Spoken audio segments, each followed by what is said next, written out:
Welcome to India. Today one of the fastest growing economies in the world and definitely a country on the up.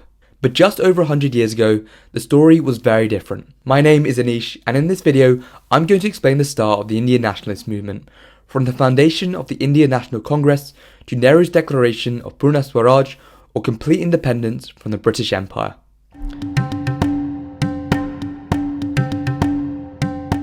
Here's a bit of context. So about 400 years ago, India gets a knock on its door. Knock knock, who's there? It's the British with the East India Company, and they want to do some trading. Eventually this trading turns into the exploitation and conquering of Mughal and Marathi territory, and after the Indian Rebellion of 1857, the East India Company was officially abolished and was replaced by formal British rule over India, with Queen Victoria as the monarch and the first empress of the British Raj. Now India was known as the crown jewel of the British Empire. No other European state had a colony remotely comparable to the size and population of India's, so it was a pretty big deal. This colony was technically split up into areas that were formerly under British rule and about 500 princely states, which had some internal autonomy, but pretty much everything else from defence to foreign policy was controlled by the British, and there was a vague doctrine that these princely states were under British rule. But who actually governed a population of over 300 million people? Well, it was the position of the Viceroy of India that was the supreme ruler of British India, and his capital was based in Calcutta. The Indian Civil Service administered all government activity, and of course this was pretty much exclusively made up of Brits. The colonial economy was mainly orientated to serve the needs of the British economy, and that meant India was very poor. In the late 19th century, you have some of the worst famines in human history, and things were not looking great for India. Industry was very underdeveloped, and the vast majority of Indians lived in villages. But there was an educated middle class that was developing who were looking to change things. In 1885, the Indian National Congress was founded, and remember these guys, they're important. Originally this organisation was made up of educated elites, and by no means were they political activists. It was actually founded by a British guy called A.O. Hume, and all they wanted was for Indians to have a greater representation in the civil service and broader Indian participation in politics. We would describe the Congress as mainly made up of moderates, but we soon see a more extreme wing of the Congress emerge, led by these guys. And if you want a quick way to remember them, think of Lal, Bal and Pal. These extremists declared independence as the goal of the nationalist movement, and they were prepared to use more violent measures to get there. These extremists split from the moderates in Congress in 1907, but they'll pop up here and there in the nationalist movement. But I also have to address that India is also extremely diverse, and was home to a lot of different religions, the largest of which were Hinduism and Islam. The British loved a bit of divide and rule tactics, and from the late 1800s, they started to pit these two groups against one another. You have the growth of something called communalism. That means that you're loyal to your own ethnic group or religion, rather than to wider society. For example, you would say, first I'm Hindu, then I'm Indian. Or first I'm Muslim, then I'm Indian. And you can see how that might be a problem here. In 1906, the All India Muslim League was founded, and its foundation proved that some Muslims believed that the Indian National Congress failed to represent their interests. While the British absolutely loved these issues and always kept a special interest in the Muslim League as a way of curbing the influence of Congress. But the British also got into a bit of trouble in Bengal. So Bengal was the biggest province in India, with a population of nearly 18 million people. The Viceroy Lord Curzon argued that the state was too big to administer effectively, but it also happened to be the centre of the rising Indian nationalist movement, so the British had to do something about it. Without even consulting the Bengali leaders, in 1905 the province was split into two parts. With an eastern province predominantly Muslim and the western province predominantly Hindu, it was clear that Bengal was being divided along religious lines and that there was some darker tactics going on here. Nationalists were outraged, and they launched the Swadeshi movement.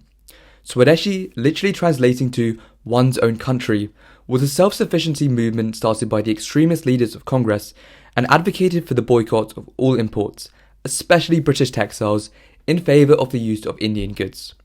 This brought in the first era of mass mobilisation of the people, and Indian nationalist poetry and journalism flourished. This concept of Swadeshi is something that Gandhi will one day take forward in his teachings, that political freedom lies on the basis of economic freedom. Eventually, in 1911, the Partition of Bengal was annulled and Western and Eastern Bengal were reunited. Then, to distract everyone, the capital was shifted from Calcutta to Delhi, and they had a major celebration for the new Emperor of India, George V.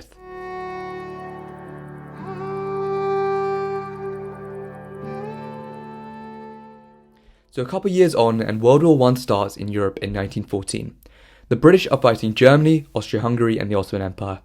but the British also have a massive global empire, and they all chip in to help. Indian nationalists strongly supported the First World War, and they believed that a grateful Britain would repay India's loyalty with a big step towards self-rule. Over 1 million Indian soldiers would fight in the First World War, mainly serving in Mesopotamia against the Ottomans. There was also this slightly odd plan for British India to annex Mesopotamia and turn it into a mini-colony within a colony. Ironic, I know, but that didn't exactly work out. Okay, so here's a quick summary of the Mesopotamia campaign. So the British and Indian soldiers made really good progress in early 1915, reaching nearly 40 kilometers of the major city of Baghdad. But the Ottoman counterattack pushed the Allied troops all the way back to the city of Quds, where over 14,000 troops were under siege for nearly 5 months in what was described as one of the worst defeats of the Allies in World War I. Reinforcements came in from Western India, and Quds was recaptured and Baghdad fell in March 1917. All in all, around 65,000 Indian soldiers were killed in World War I, relatively low in comparison to the other Allied powers, but its contribution cannot be understated. Anyway, back at home, just as World War I started, a man named Mahatma Gandhi was coming back from nearly 20 years in South Africa. There, Gandhi developed his ideas of non-violent resistance and civil disobedience. He spent the wartime years travelling around India and understanding the problems of the Indian peasantry. He was kind of the first nationalist leader to identify his life with the common people, as Gandhi gave up his Western clothes and pushed towards the abolition of untouchability and for Hindu-Muslim unity. When the Allied powers won the war, the nationalists were expecting some serious political gains. The Government of India Act of 1919 was introduced, which basically said that the control of some aspects of provisional government will be given to elected Indian officials, and that in about 10 years, a commission will be set up to decide whether India is actually fit for self-rule. From what the nationalists were demanding, this was basically a slap in the face. To rub salt into the wound, the Rowlatt Act was passed, which authorised the government to imprison anyone without a trial and heavily censored the Indian press. To rub even more salt in the wound, the Spanish flu just arrived in India and killed probably up to 20 million people. In 1919, nationwide protests against the Rowlatt Act were occurring. In April, a large peaceful crowd gathered in the Jallianwala Bagh in Amritsar, Punjab. British Brigadier General Dyer was told to take care of the situation, and as his soldiers entered the garden, they blocked off all the exits and without warning, fired upon the unarmed crowds, killing nearly 400 people in what was known as a Jallianwala Bagh massacre. To top it all off, all that happened to General Dyer was that he was relieved of all his posts and sent back to England, where the public had amassed over £26,000 for him, with the newspaper labelling him as the saviour of the Punjab. The use of brutality and lack of accountability stunned everyone, especially Mahatma Gandhi, who turned against the view that India had a rightful place within the British Empire. He launched a nationwide non-cooperation movement in 1920, adopting the non-violent principles of Satyagraha. For the next few years, India witnessed a wave of strikes, protests, and boycotting of British goods in the largest display of organised protest ever witnessed. Gandhi became the leader of Congress in 1921, and by this time, the organisation had transformed from a handful of elites to a movement of the masses with over 2 million members. Congress revealed to the masses the pervasive racism in Indian society, and that India does not need just political freedom, but also cultural, social, and economic freedom. In 1922, an incident occurred in which an angry mob kind of sets fire to a police station, killing 25 people. Gandhi didn't want the movement to take a violent turn, so he called it off altogether and was arrested. Interestingly, in the Great Trial of 1922, he requested that he be given the maximum penalty and used the trial as a platform to openly criticise British rule. Gandhi was released from jail in 1924, and he got the reputation in Britain as quite the troublemaker. And then remember that commission I was talking about earlier?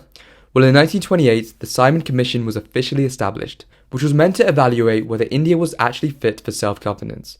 And of course, this commission was exclusively made up of Brits, and not a single Indian was involved in the process to decide India's future. To counteract this, a father-son duo of Motilal and Jawaharlal Nehru put forward the Nehru Report, which demanded an Indian parliament and dominion status. But again, there was no assurances from Britain that India would gain dominion status, and so on the 26th of January 1930, Nehru proclaimed the Purna Swaraj Resolution, which demanded complete independence from the British, and the famous tricolour flag of India was raised. That's a great place to leave off, and if you gained value from this video, I'd be so grateful if you press that subscribe button. In the next parts, I'm going to cover the final act of the Indian independence movement, World War II and partition. See you then.